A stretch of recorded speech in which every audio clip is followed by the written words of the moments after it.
Mais tabu nafanya na ngai ki obeta bali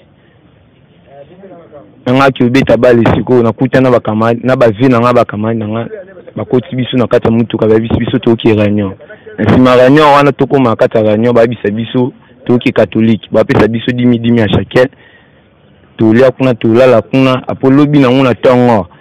po tokende ko sala mission batindi biso lobi na ngona tongo toki sala mission batindi biso tokanga sango après messe soki messe sili soki batu babimi après tokanga sango toki otiki pa basoda après nini mais après kobima na biso surtout ki okanga sango totiki après bango moko batindi so basoda na bango basa mezi da kete bakangisa ngo kote kingani boye bayokanga biso polo be koza mutu babilo wa batiko panza na bilo wa batiko beba ko boto la koyiba ezaka parti moko après kokanga sango ko boto la misko to la misko ko boto la kobeta ba masera ko boto la mbina bino biloko bango ba ndotinda biso bo viole ba masera tomoto boto la ndinyo so ko boto la nako na banda kuna bango tina kati pene ya katoliki toko tozobuka tozoboto la tozoyiba ba fela bino ko kina ba sente na bino kozwa na sima trafika na mutu ngani tati biso kabila yo mtatindi batu na ekirwa a délégué mutu mo boza responsable motsuko atindi batu na yo bazala na 24 commune atindi bango bokindo so batu kinana na la commune de fo bazala commune nombre bazala do bazala na commune nyoso bakeba commune nyoso izana nga ba makala ba commune belo yebi na kinya izana kicha sa sola ça merci na tu yo moko lobini décision na yo ba muso bazala kuna ba pesi mbongo combien mais tu as qu'à photo sur 10 000 bango benga biso to ya réunion na sima réunion ngo na 10 000 francs na pe na kamwe fort to vili ba master na sima 10 000 francs to zukute lo te ti suko ba pesi biso te lo te na ba ko sa biso andiza buto la bola sa ko lié lo monter nzala kabu ah mais ndiza bungande chowanga na mela tatiti na tanga pa ko bose nini na meli titi na ikabu na mela ba mai na lembi baso ba makaya na baso ba gende na lembi bino na kati ya deal ba pourcentage ezali par rapport ya attribution ya moto na moto biso tokoya na ba combattant omona uta ko bisa o na émission na leki awa tellement alobaki yango pe na volonté na été alobaki yango indépendamment de sa volonté à passer aux aveux na émission ezali nyoso zo na kolushima nzambe aza juste makile ba congolais o bazali ko bomisa nde ezali ko ganga kati na bango pour nyoso oya butu et comme ko bimana moyiwe soko vandi osali lecture politique même Mosengo Sika zali na papa na biso so les Sika bazali bazola la pongité mais comme ce sont des mafoutistes baza sous la choix ko sala teza loko si bo mi kotisi na ba mbongo ba tubole moya kotika ezatena soni mais tango mwasi na ye na bana na ye bazota na télévision que église catholique azopesa cadre abosana kelo ko moko nazo rappeler tango nyonso na banzambala parce que bato baza kolata banzambala wana papa lushima ça ezola que ça bango noir sur blanc que baza basala nzambete ce sont des combattants avoués par Nekodanga Jean-Marc Aboud Yemoka lobi yango aza n'importe qui té aza militaire IDPS azali cadre IDPS azali au cadre IDPS Yemuto la minute au bolelo azali après papa Tshisekedi du père son âme Yemuto azo ko engagé IDPS tango lobi yango clairement boy et ça pour te comprendre danger au côté na kati ya mboka yango moni peuple oyo toza na confiance na bango ndenge bango moko baza bavoué boye azo passer aux aveux ye moko peuple siko zali boyoka bo comprendre titango nini bako continuer ko manipuler bino boye titango nini bato moko bavandi kuna bazo mela ba champagne batini mbongo boson batisi ya pembe botongi banzambala bolatisi bato ata nzambala yango de Kolushima ya ba avocat toyebi ke ezalaka pe na procédure avant ya kolata ngo ebongo ya basala nzambe eza ta na procédure moko te nayebi te banzamba yango bapambolaka yango to bayeza yango moto nyonso peuple congolais bozoyoka boyoka tonalité nini tozolobela na émission ya koloba ke toza na posa na bino bokendaki kosanrole mpo na kovote mokonzi oyo peuple alingi ye bayebaka yango na bairne mpe mokonzi oyo peuple alingi te bayebaka yango na bairne bayebaka bokonzi na balabala te Papa Tshisekedi atambusi biso pendant 35 ans na balabala totikali kozwa bokonzi te parce que toza na opposition moko oyo na moi balobaka makambo mosusu na butu balobaka makambo mosusu ndeko Lushima soki ya solo nalobaki eloko olobi bandeko moko ya poto babengi ngai na telefone mpona makambo émissionnaire ezali koexplike bango nazoloba boye soki bazolanda nga mpo bayokanga malamu opposition na biso lelo bazwa bapasse en or oyo que vous avez un chef de l'État qui se permet de vous inviter pe ayoka posa na bino eza nini mais ntango mokonzi mboka abengaka bango boya afandisi bango bofanda ayebi ke non baye na message ya peuple mais ata mokolo moko te badiscuta social et pas mokonzi mboka que non peuple congolais à la poste sociale tout ça la boye voilà ba stratégie tout ça dans biso opposition tu vas proposer ndenge nini ko multiplier ba entrer en bongo pour ba futa mana to ya boye non tango bakoya pour ba senga ba poste na bango pour pas ba problème individuel na bango tango ko se bango lokola boza bino mitano boza na posa bokende boyoka na boya koyebisanga posa ya bino moko bodasala nini mpona mboka bakokende bazoko babisi toyokani te yo moko mpona na biso bitano olingi ozwa nani ntango ye mpe kopona moto moko wana oyo te oyo oponi ye te biso olingi ye te ngai nalingi ezala ngai vraiment tokoki kotambusa mboka oyo mpona baposa individuel Papa Lushima kaka mboka moko toza nango yango Kongo toza na mboka mosusu te toyokana mawa tolingana ndeko Jean-Marc Kabundu tango abimisi nyonso oyo na miso ya bato vraiment yokanisi soki 5 personnes bagaba malobi na marche wana bakobasu 5 non parce que bazopesa forme mosusu mais fond eza mosusu oyo bazoloba tobima marche pacifique mais ce qui marche pacifique ye balobi bon l'état congolais aza na devoir kotia bino botambola bino moko te akopesa bino la police pour abattre la bino na marche boda kosala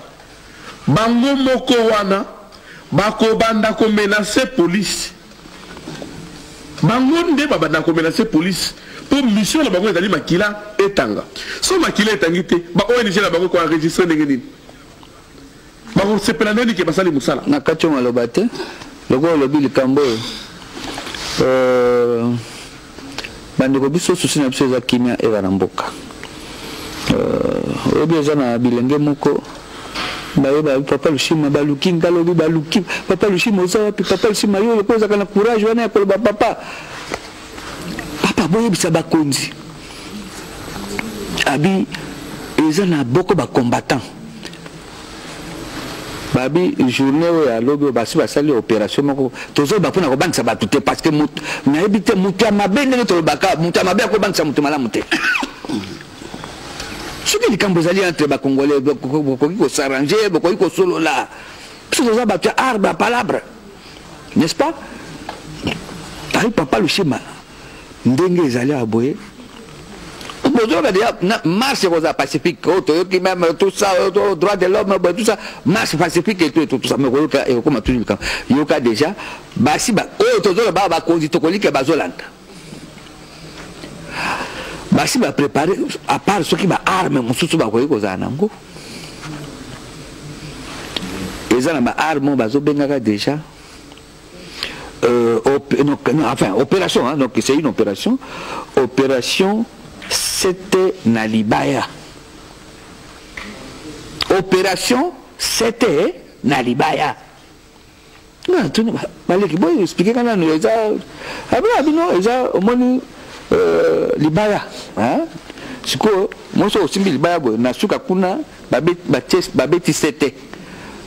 sali okomona tango ala babeto boye yo ozomona libaya me na suka kuna sete oyo nazoloba baboye bandeko bilenge boyebi kaka ndenge oyo bino moko bolobaka est-ce que boyebi ke eza na bilenge mosusu eza bato mosusu bazalaka na mawa ya mboka sadi atala biso kanisaki kozala bonzoka ndenge ya mosusu batinda biso baimage papa Tshisekedi en tout cas paix à son âme, n'est-ce pas? Oh batinda biso baimage non que non botala bino moko ndenge nani papa Tshisekedi na poto biso tokanisaka azo préparer élection nzokande tozomoni na réunion na basoda et tout tolakisaka bino abo bengana ba journaliste ba une vieux papa Lushima beta yoko na tebele kisango parce que biso tokanisa ki vient zo préparer élection to kande to mona ba réunion na soda na poto to laksa bino ngwa to sa bino ngwa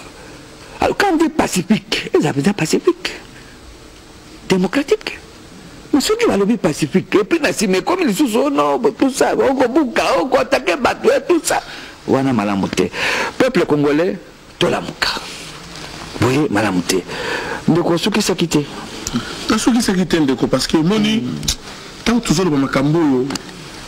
makila na kati ya hôtel za kotanga ezo sala passe nga nazo profiter ko yebisa yo keza na batu baza na Brazzaville bazokana bakati sa lobby pona ko attaquer mboka nazo loba ba service nyonso ya sécurité zo kangai ke bo sengeli bo veiller mingi parce que na lobby papa toza la politicien ndenge toyebani na bato ndenge babengaka na poto ndenge bato po ça bato baza na mboka na ngambu bazomona makama mabe bokeba lobby boye papa Lushima yango moni moko mususu na réunion na bengi na kene ko assister na réunion jeunesse to bengi saki ba sportif nyonso to solo na bango mais lo comment on a retenu ki na ba question na tout ndenge lobby tangu bazoko benga bino no sobosa la marche bob mana balabala et yo konini ba yebisa kabino o epesa kabino courage ko bana balabala personne na kingabo batu batelemi ezalaki en tout cas batu bazaki belé na bina yeko solo na bino bo fungola ngai bo yebisa ngai et lo konini epesa kabino posa bo telema bo kende pe bo confirmer que tout ki ko tamona balabala ba epesa kabiso article 64 oh, tout fongo la constitution, tout en alabino article 64. Article 64 lobby, motel mais la motonio, c'est pour moi à pouvoir na makasi. Est-ce que motazo pouvoir na makasi à Azali? Surtout qui tient à article 64. Bah lobby motonio sont la manifestation, n'endenge à koluka pouvoir na makasi, l'état serait à Kangaye. Bon, article 64 aux autres, bah kosabino wana, motazo pouvoir na makasi. Biso chef de l'État a un pouvoir na urne. A un ma capacité à ça la coup d'État a un pouvoir na ba urne. Les lots oyo o bango bazali ko sala. Ezali soulèvement populaire. Ba changer en kaka combo ba commission en marche pacifique. Mais makambo baza ko sala les kino ndenge to keiboye. Biso to zota mona balabala ce qui la police a distrait. Ba to mususu ba menacer na ba frontière. Bino va distraire la police na balabala, ba tout ça va menacer na ba frontière. Ezali les sous o tozo zelaté. Papa Lushima, biso poto ko la lisa miso te. C'est vrai. Makambu ya ba congolais, biso ba congolais to ko bokisa makambu na biso na ndako na biso. Nzala ya congolais ko sila na Kisasa et ko sila na kwene fa ya Congo. Moto moko uta libanda aya ko pesa congolais li pa azalité. Et l'eau que ça comme ça la biso passe l'élo parce que tous allez la classe politique qui au moko bazala bon mon côté bazala sous qu'on respecter cahier de charges du peuple congolais ba lingi ba intérêt individuel la bango ndé allez ko compliquer makambo mingi mais tu ebiké na souci au tous allez ngo pona mboka o makambo kala mingi te za ko changer ya yokane pas passer makolo kotambola oui non tokolika bolandi ndeko Jean-Marc Kabunda Kabund. Alors kolandana na maemaza komilengelama toyebi ke le 25 ndenge possible yoki wana tout ça na babangaka tout ça obangela moko te mpo nzambe azali mboka eza mboka bilaka peuple congolais mboka eza mboka bilaka. Alors olandi ndeko Jean-Marc Kabund toyebi te ndeko alobaka eza nzambe ezaki peut-être kobombana ezaki kobombana toyebaka te mais tala nzambe atindi ndeko Kabunda a expliqué biso vérité, n'est-ce pas? Il regrette. Alors nayebi te tango zolanda ye ezolobela nini en tant que pasteur, en tant qu'homme de Dieu. Nazo confirmé. Voilà. Nazo confirmé loko ndeko nangai mboso auti ndeko alobi ndeko Jean-Marc Kabunda lobi ba marche boka net peut-être bazolenga pona le 25, n'est-ce pas, le 25 février abi basangana. Donc il dépêche donc il dépêche, je pense, l'opposition et tout. Alors na église la catholique, n'est-ce pas? Bakabola 50-50, n'est-ce pas? L'église est pèse à Kandé et ici il y a beaucoup d'années, n'est-ce pas? Alors il dépêche, mais Makandé,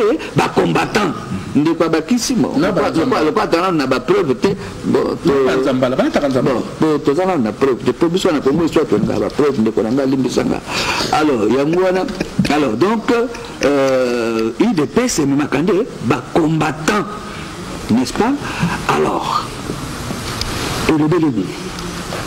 d'abord naza ko confirmer yango parce que au-delà ya maloba ya Jean-Marc Kabund, les faits oyo ndenge toza komona elakisi yango polele parce que pendant que ozoloba tokosenga na technique ba préparer biso élément de Francis Kalombo comme ça parce que ça s'enchaîne bien avec makambo ozoloba les faits eza kolakisa polele ke eloko oyo baza kobenga CLC, comité laïque, ezali d'abord une construction de coordination. Une construction, il y a cardinal Mosengo Yemoko. Nakoloba makambo mibale. Nakoloba makambo ya marche et nakoloba pona nini marche wana ezali. D'abord marche. Tozali dans une démocratie. Et dans une démocratie, liberté, il y a qu'à manifester ezali.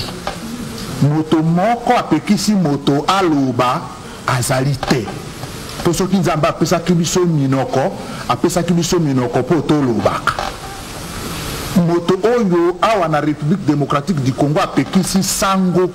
aloba azalite. Et je veux même dire que mboko oboyi, s'il y a eloko oyo bato nyonso bazali d'accord na yango, c'est que bato bakendaka na balosambo na bango. Ezala bakonzi ya mboka, ezala biso bato mike, biso banso tolingi nzambe na mboko oyo. Et le président de la République et même moto oyo azali ko sala ete liberté ya culte na mboka oyo ezala garantie na niveau moko ya kosakana te. Donc l'église de Dieu ezali persécutée na Congo te. Awa na Congo l'église même est protégée. Mais eloko nini tozolo bapona tuna makambo ya manifestation. Église ezali na eloko ya kokende kosala na kati na ba manifestation te. Rôle ya église ezali kosala ba marche te. Rôle ya église ezali koloba solo na bato soki makambo ezotambola malamu te kosembola bato. Mais église ekoki kofinga te, église ekoki koboya moto te, église ekoki kobenga bato bakende kosala mobulu te. Il se trouve que lelo makambo ezali kosalema na église catholique eza différent.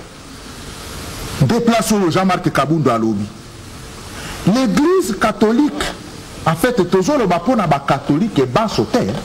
pour ba catholique ebele bazali d'accord na makambo oyo Mosengo azo sala te. ntango tozolinga koloba makambo na église catholique awa bandeko bazolanda ngai bayoka ngai ke nazoloba nde mosengo na mwa etuluku na bato oyo bazali nsima na ye bazali kosala mobulu mpo na kobebisa Congo. Monseigneur Mosengo a créé eloko oyo ya CLC wana, comité laïque de coordination, po esala nini yango esalaka esengaka ba marche bango balukaka kosala marche, mais kosala marche dans un état de droit ezali ko impliquer makambo ebele.